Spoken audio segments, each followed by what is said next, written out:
जीव को अपने मित्र के संबंध की विस्मृति हो गई है, अपने मित्र को भूल गया है। परंतु भगवान इन मित्रों के माध्यम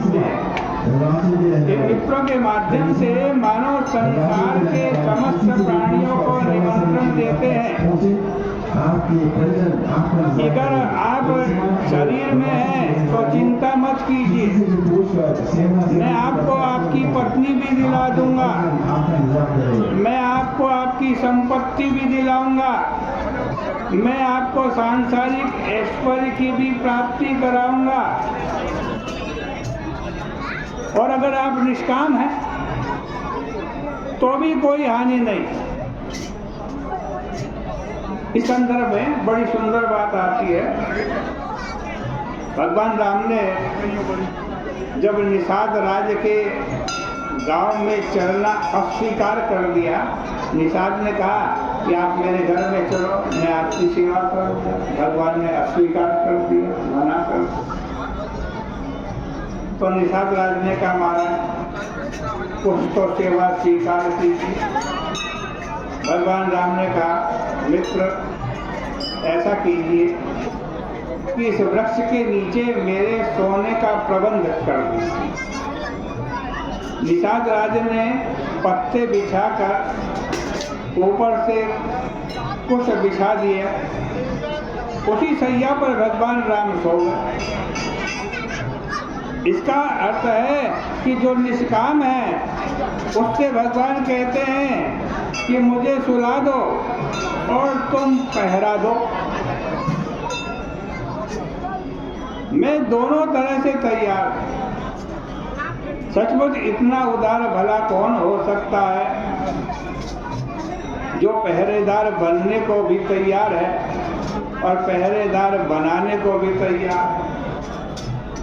गोस्वामी जी ने लिखा है कि भगवान राम जब सो गए ना तो निषाद राज तथा लक्ष्मण जी अपने अपने अस्त्र लेकर के जाग करके पहरा देने लगे। उस समय दोनों जागने वालों का संवाद हो गया और कथा चलती रही। किसी ने गोस्वामी जी से पूछ लिया, महाराज कितने घंटे कथा चली? तो गोस्वामी जी ने कहा कि भाई कहत राम गुण भाविनु सारा, कहते कहते सवेरा हो गया। और कथा की सार्थकता भी यही है, कथा सुनते सुनते सवेरा हो जाना चाहिए। सवेरा माने हमारे जीवन का अंधकार मिट जाना चाहिए। और भगवान ऐसे जागृत श्रोता और वक्ता का भी आनंद लेते हैं। भगवान श्री राघवेंद्र अंगद से घर जाने को कहते हैं और हनुमान जी को अपने यहाँ रख लेते हैं। अंगद जी को कहते हैं जाओ तुम सुग्रीव के साथ जाओ, और हनुमान जी को रख लेते हैं। वस्तुतः भगवान अंगद की मनस्थिति को समझते हैं कि अंगद अयोध्या छोड़कर जो नहीं जाना चाहते हैं उसके पीछे एक मनोवैज्ञानिक कारण है। अंगद नहीं जाना चाहते थे वापस। क्या कारण था, क्यों नहीं जाना चाहते थे? वह कारण यह था कि सुग्रीव से उनकी कम पटती थी। दोनों के मन में कुछ न कुछ दूरी बनी हुई थी। अंगद जी को लगता था कि सुग्रीव राजा है, अवसर पाते ही मुझसे बदला ले लेंगे, तो मैं क्यों वहाँ जाकर झगड़े में फंसूं? जहाँ विरोध है वहाँ जाना ठीक नहीं। यहाँ अयोध्या से हम प्रभु की सेवा में रहें, बस इसी में बड़ा आनंद है। भगवान समझ गए और समझ गए कि अंगद क्या चाहते हैं कि अयोध्या में रहूं, प्रभु की सेवा करूं, ये तो ठीक था, कोई बात नहीं। पर उसके पीछे कहीं न कहीं भावना सुग्रीव के भय की है। केवल इतना चाहते कि मैं अयोध्या में रहूं, भगवान की सेवा करूं, तब तो ठीक था, लेकिन भगवान जान गए ये क्यों रहना चाहता है। प्रभु ने तुरंत अपने गले की माला निकाली और अंगद के गले में पहनाकर बड़े प्रेम से उन्हें हृदय से लगा लिया और समझा करके विदा कर दिया। निज मान बसन मणि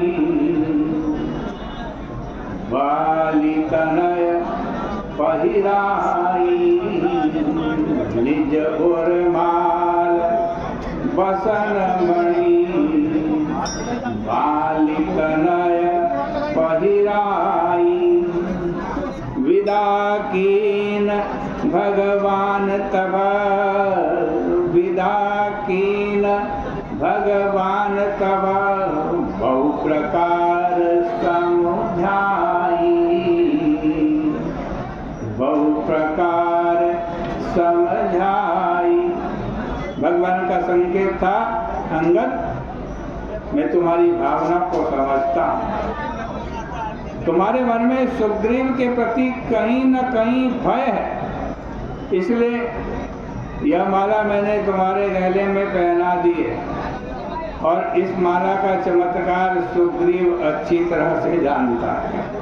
सुग्रीव से ज्यादा इस माला का महत्व और कोई नहीं जानता, क्योंकि जब बाली और सुग्रीव में झगड़ा हुआ तो दोनों में भेद करने के लिए मैंने सुग्रीव के गले में माला पहनाई थी, और आज जब मैं तुम्हारे गले में माला पहना रहा हूँ तो सुग्रीव इस माला को देख करके समझ जाएगा कि प्रभु की दी गई माला को धारण करने वाले पर बाली ने जब प्रहार किया तो प्रभु ने उसे दंड दिया।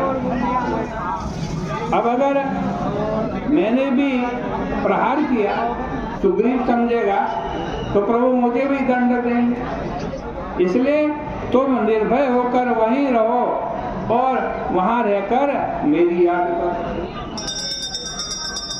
कोई व्यक्ति दूर रह करके याद करे तो उसे अधिक याद आती है, और किसी को पास रह करके याद करने से अधिक याद आती है।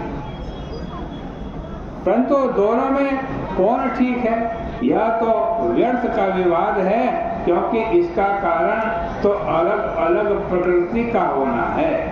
अंगद से भगवान राम कहते हैं तुम घर जाओ, बंदरों से कहते हैं तुम घर जाओ। बंदरों ने कहा महाराज यह तो आप ऊपर से नीचे उतार रहे हो, क्योंकि घर से अयोध्या आए ये तो उन्नति है, पर अगर अयोध्या से लौट करके घर चले गए तब तो ऊपर से नीचे उतर जाएंगे प्रभु। भगवान ने कहा नहीं, हम तुम्हें ऊपर से नीचे नहीं लेकर के आ रहे हैं, अभी तो तुम्हें और भी ऊपर पहुंचा रहे हैं। इसलिए उस समय जो उपदेश भगवान देते हैं उसमें कितना सार्थक शब्द निकला। भगवान ने बंदरों से कहा